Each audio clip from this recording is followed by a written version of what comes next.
Hello, this is Tony Heller from RealClimateScience.com. In his novel 1984, George Orwell wrote, "Every record has been destroyed or falsified, every book rewritten, every picture has been repainted, every statue and street building has been renamed, every date has been altered. History has stopped. Nothing exists except an endless present in which the party is always right." Now let's move on from 1984 to 1990. This diagram of Arctic sea ice extent was in the 1990 report of the Intergovernmental Panel on Climate Change. The 1990 report showed an increase in ice extent from the early 1970s until 1990. The red circles highlight the beginning and end of the sequence. But in the 2001 report, the trend was reversed. In the 2001 report, there was a sharp decrease in sea ice extent before 1990, which is the exact opposite of what they showed in 1990. This is exactly what Orwell said. Every record has been destroyed or falsified, every book rewritten. Now let's take a look at a couple of other things which were erased during the 1990s. The 1990 IPCC report showed a very warm medieval warm period and a very cold little ice age.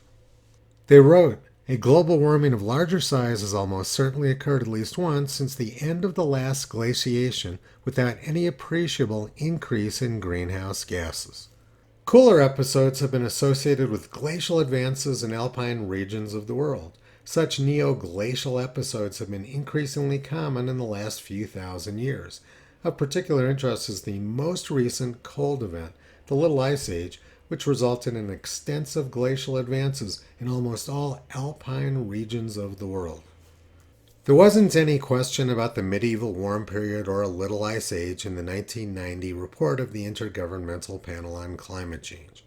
But then the world changed in January 1993 when Al Gore became vice president. In 2006, Dr. David Deming of the University of Oklahoma gave testimony to the United States Senate Committee on Environment and Public Works. Around 1995, he received an astonishing email from a major researcher in the area of climate change. The message said, "We have to get rid of the medieval warm period."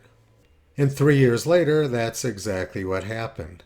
Michael Mann erased both the medieval warm period and the Little Ice Age and replaced it with his hockey stick. According to Michael Mann's view of the world, the decades from 1850 to 1910 were the coldest of the last millennium. Let's take a look and see if this claim is credible. The 1990 IPCC report reported extensive glacial advances in almost all alpine regions of the world during the Little Ice Age. But starting about 1850, glaciers were retreating very rapidly around the world. This shows retreated Greenland's largest glacier, the Jacobshavn Glacier. It retreated very rapidly from 1850 to about 1950, and then it slowed way down. Then it retreated very rapidly for a few years at the beginning of this century, and now that same glacier is growing. Same story with the glaciers at Glacier National Park in Montana. They retreated very rapidly from 1850 to about 1950, and then the retreat slowed way down.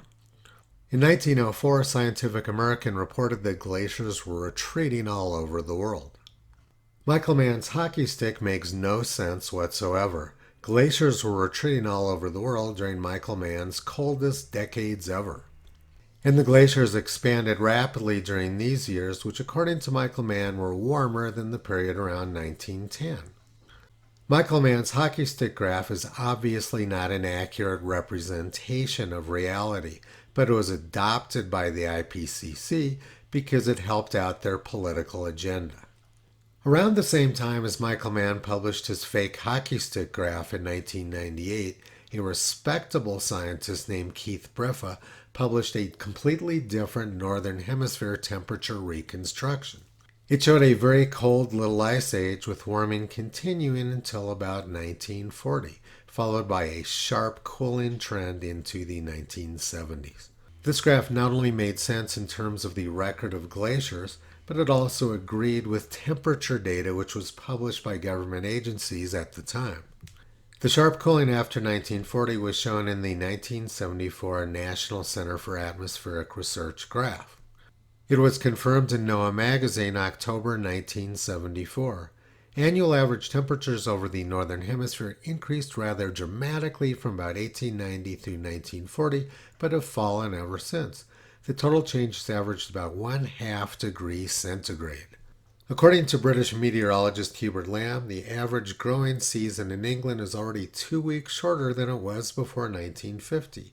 Since the late 1950s, Iceland's hay crop yield has dropped about 25%, while pack ice and waters around Iceland and Greenland ports is becoming the hazard to navigation it was during the 17th and 18th centuries. They said that northern hemisphere temperatures increased rather dramatically from about 1890 through 1940, but Michael Mann's hockey stick shows the period from 1890 through 1910 as cooling and the coldest of the last millennium.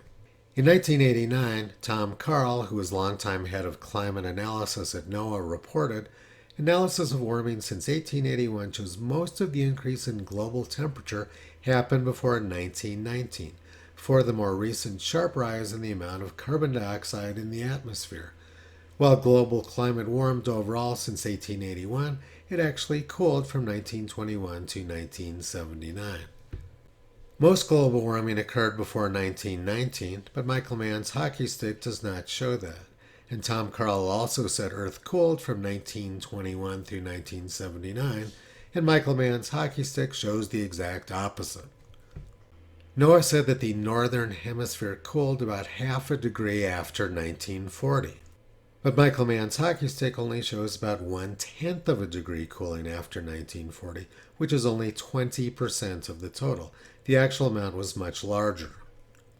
By contrast, BRIFA's reconstruction showed the correct amount of cooling, about 1/2 degree Celsius. In 1974, the CIA wrote a report saying that Earth was rapidly cooling and was returning to the temperatures from the period 1600 to 1850, an era of drought, famine, and political unrest in the Western world. Now let's look at the next thing which was erased during the 1990s by climate academics, and that was the warmth of the 1940s. In this ClimateGate email, they said it would be good to get rid of the 1940s warming blip, but they didn't have an explanation for why they were going to do it. So they erased the 1940s warmth and replaced it with Michael Mann's completely fraudulent hockey stick graph. The medieval warm period is gone, the Little Ice Age is gone, and the warmth of the 1940s has been erased as well. Michael Mann's fakery was ridiculous, but he opened up the door for even far more ridiculous hockey stick graphs. There seems to be some sort of competition to how ridiculous climate scientists can be. Every record has been destroyed or falsified, every book rewritten. History is stopped. Nothing exists except an endless present in which the party is always right. Toto knows that ice doesn't lie, but climate academics often do. You can visit Toto and his family on the web at realclimatescience.com.